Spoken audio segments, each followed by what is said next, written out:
Hey boxing fans, welcome to another edition of Boxing for Real. I'm your host, Don Omega, Iron Truth with me today.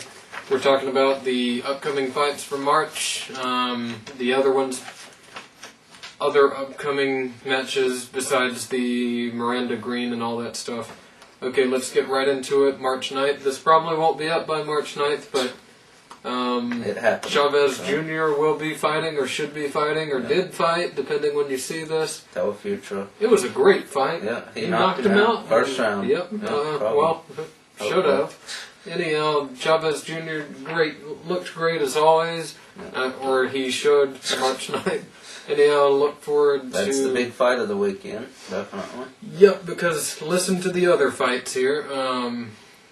Vladimir Klitschko versus Ray Austin. There's a winner for you. And Sultan Ibragimov versus Javier Mora.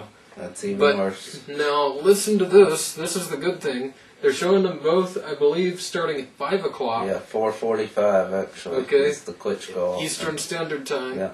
And then they'll show them again at the regular time, so you can see these fights twice. The Ibragimov will be shown live at night since it's in the U.S. The Klitschko one is in Germany. That one will be shown though. It'll be you can see it twice. Oh yeah. There you go. I know you want to do that, but probably if you're really having a lot of trouble sleeping, you get to see it twice. Absolutely. So just turn it on at 10 o'clock and you're gone.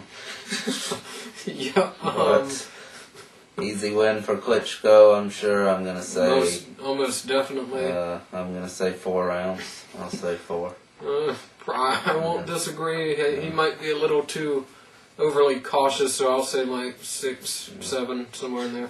But yeah, almost definitely a win unless he just... unless he gets hit. Gets gasoline on his legs and wherever else again. And anyhow, An absolute worthless fight and a pointless, meaningless fight completely. So. Equally as meaningless, maybe even more so, since neither one of these guys matter. Sultan Ibragimov and Javier Mora. Sergio Mora would be more entertaining. Yeah, he'd have a better chance. Yep. Don't really care. The winner of that fight, in theory at least, will fight Shannon Briggs in 45 days. Another great fight. Supposedly, at least, Briggs was granted a 45-day medical extension to defend his WBO title.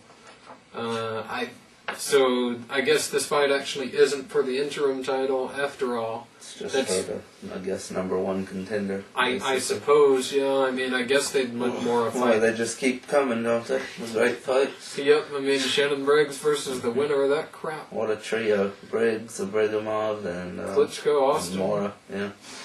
I mean, Steve Austin or whoever it is. No, it's Ray Austin.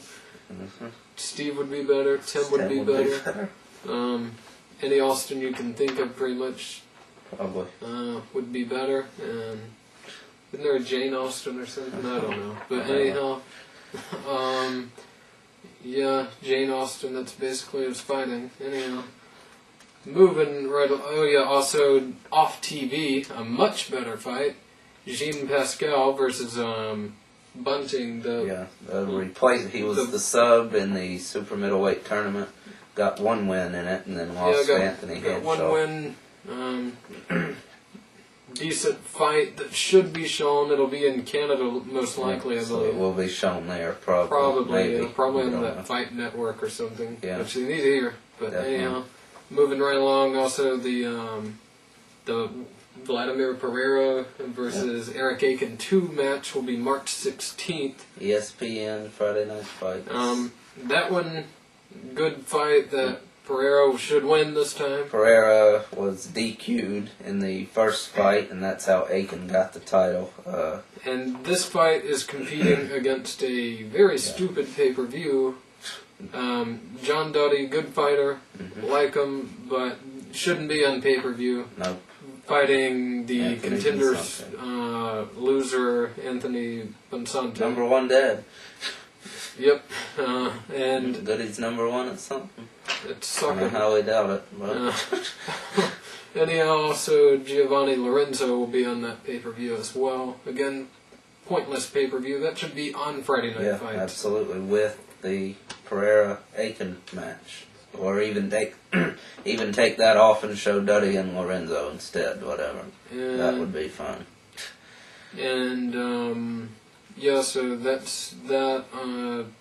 March 16th. March 16th. Then 17th, we got O'Neill Bill versus Jean-Marc Mormick. Not shown off TV. Thank goodness. Then on pay-per-view, you got... But we get Brighamov Mora the week before. Here's the pay-per-view you get. Here's the pay-per-view you buy. Marco Antonio Barrera versus Juan Manuel Marquez. Demetrius Hopkins versus Steve Forbes. And Ponce de Leon versus Jerry Penalosa. Yeah. 3 good fights and right there. You might have to sit through the Gabi, whatever his name is. Sabi or the guy, something. one of the guys Darchinyan beat. Yeah. Sorry you got to sit through that, possibly. Hopefully they will. Well, you got 3 good fights there. Yeah, let's just break down each fight real quick. Okay, first, the main event. Let's start right there. Marquez, Marco Antonio Barrera should definitely win this fight. Yeah, I'm picking I'll go with a late round knockout. I'll go with round 11.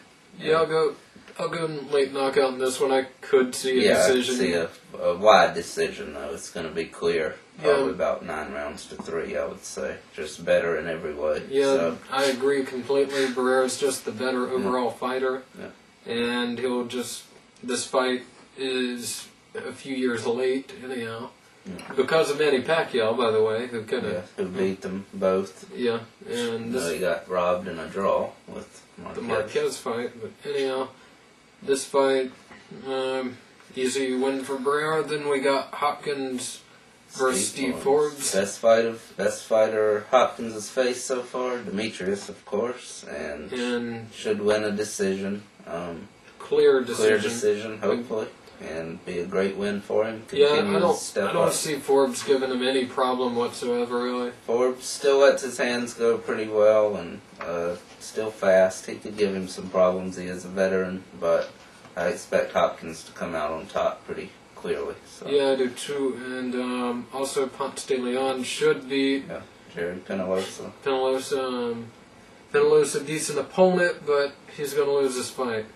Yeah. And Ponce de Leon's going to knock him out. Probably, I'll go with a late round on that too. Probably 8 or 9. Well, we don't know how many rounds that fight is. Might be a 10-rounder. Could be. I'll go with 9 rounds, whatever it is. So. And Hopkins' fight could actually be a 10-rounder too. Who knows? Or 12. I'll go with decision on that either way. Yeah. So. Well, too. Hopkins just not a very powerful puncher. When he knocks people out, he knocks them out cold though. So. Forbes also not a very powerful guy. He's not going to win. Forbes is slick, so Hopkins, he'll have to work for the decision probably. And also, same night, if you're not going to dig into your pocket for the pay-per-view, you do still have something on. For free, if you have these channels. Yeah, it's Evander Holyfield versus Vinny Madelon. Yep. Now, fight Holyfield should win pretty solidly. Yeah. I'll pick him by knockout.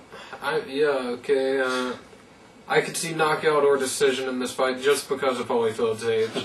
If Holyfield were 40, I'd pick him in like 3 or so. I'll pick him in the middle round, 6, I'll say. So. And it just depends on what kind of condition Holyfield shows up in, basically. We know Madelon isn't going to show up in any kind of condition. He never has. So, yeah. Then you got, on the undercard of that, Calvin Brock will be fighting. That we know will be shown. Yes. At least so far we know it'll be shown. And then Raul Martinez, upcoming prospect. Yeah. Bantamweight. Should be shown, of course, but we don't know. I don't look for it to be shown, truthfully. But hopefully they'll surprise us. And both him and Brock should get early knockouts. Definitely Brock, coming off the first fight since the Klitschko loss, of course. Yeah, they'll be looking to rebuild him, so definitely. This should be something for him to look impressive in, hopefully. And